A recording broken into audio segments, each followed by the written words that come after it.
And we require the political goodwill of each and every player for us to be able to execute our economic agenda for the benefit of everybody else. And our economic revival agenda is, we want to invest more and subsidize production than consumption. We know there is a high issue of the high cost of living. But you see, if we are politically unstable, then we will not be able to achieve our economic goals for economic revival of our country and our institution. So we want to plead to our friends on the other side in Azimio. Demonstrations are not going to assist this country at all. We already have a government in place. That government is going to be in place until 2027, when the people will be called upon to elect up a new government if they so wish. And these demonstrations are just creating an era of political instability, which is not very good, which impacts very negatively on our economic revival. We want to urge our brothers and sisters to stop the demonstration. And we have assured them that on this part of the world, we are not going to join those demonstrations. We are going to ensure that we tell our people, go back to our farms, let us work, and ensure that we revive up our economy. So demonstrations are no for us people in Kanduyi. We are ready to work with the government that is in place. And we want to urge the government that is there now, please be able to release the amounts of money that are left on account of CDF, because there are too many projects that need to be conducted to ensure that the CPC program succeeds, infrastructure in schools. But lack of funds is a big problem in terms of implementing up our agenda. So we want to urge the government and the Treasury specifically to release all the disbursements that are on account of CDF, so that we can be able to carry out the projects that we have marked for our respective constituents, so that people can feel their presence up in this government. We will also be pleading that, we are part and parcel of this government. We want to push for our 30% stake in government. Because as we walk around, I don't think we have gotten our 30% stake in government. And we want the government that when the appointments, we also want to go and read the Kenya Gazettes on Friday. We want to see many more people from this part of the world appointed to government and state corporation. Because what we are seeing is that not many people from this side are being appointed in government position. But we also want to urge our people, when these advertisements come up for positions in the public service, please let us come out and apply for this particular position. Because at times it's very frustrating. You go push the agenda and say, how many of your people have applied? You find most of our people are not applying for this particular position.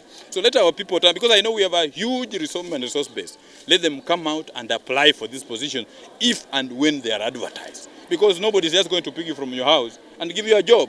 We must be able to apply, we must be able to compete with the other people, Kenyans, for these state jobs. So we want to tell our people, please, changamkeni, amkeni, apply for this government job. They are not meant for specific people in specific corners of this particular country. They are for all of us. As sisi wote, we must be able to move together. That as a leadership, as their representative, we are going to work around the clock to ensure that Nzoia Sugar is up and running. We have tackled one of the governance issues by pushing the government to appoint a new board, which is at Nzoia. And we are asking everybody else to support the new board that has been appointed. We are asking our dear farmers, please supply the raw materials to our factory, because the payments we are going to get are going to come from the factory after supplying the raw material. We are asking the government that we need to work up on that revival plan for Nzoia Sugar. I have informed the parents here that in the supplementary budget, we have tried to push around the $500 million shillings to be set aside towards payment of farmers in Nzoia Sugar. In the next budget for the next financial year, we want to ensure that sufficient funds are put there towards the revival of Nzoia Sugar. And we are calling upon the government to be able to write off all those debts, because they keep on saying the debts have been written off. But you see, when you go to the books, the debts are still there. Next week or after next week, we're going to have a parliamentary issue discussing what is the status of the debts of Nzoia Sugar. Because they keep telling us the debts have been written off, while when you go to the books, the books are indicative that there are still debts Nzoia Sugar has. All their accounts have been frozen and that kind of thing. So we want the government to step in and try to ensure that Nzoia Sugar survives, because the livelihood of people here depends on Nzoia Sugar. Thirdly, it was very important because we are the elected representatives of the people, and we have the direct mandate of the people to represent them. But you see, the current presidential system which we have only allows members of parliament to answer questions on behalf of cabinet secretaries.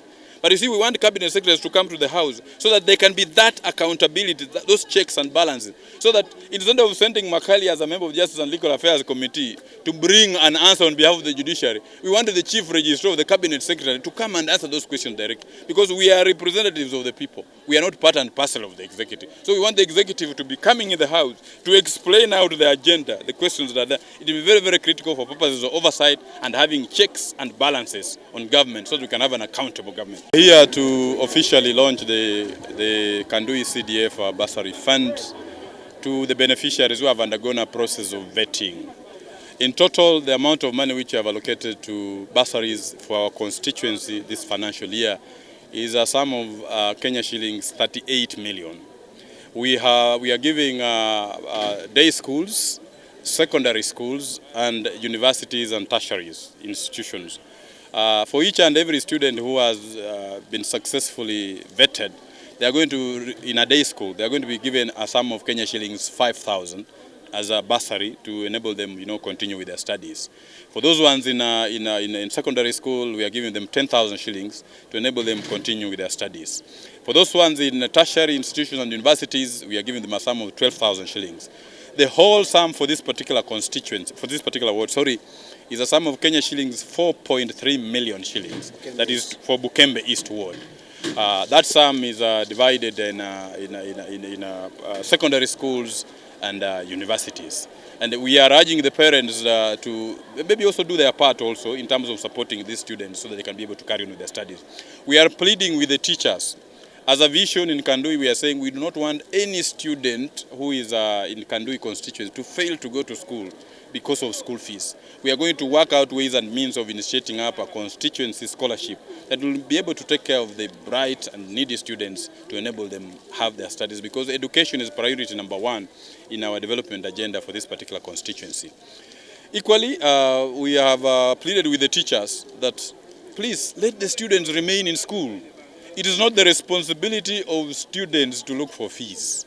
It is the responsibility of parents and other stakeholders to look for fees. So we want the students to be kept in school, because whether we like it or not, if we keep sending our students at home every now and then, it will impact negatively on our academic performance. And we have said we produce the best student in Kenya in the last KCSE exam. We want to produce many more students when the results come out. And the only way is to focus up on keeping the students in school.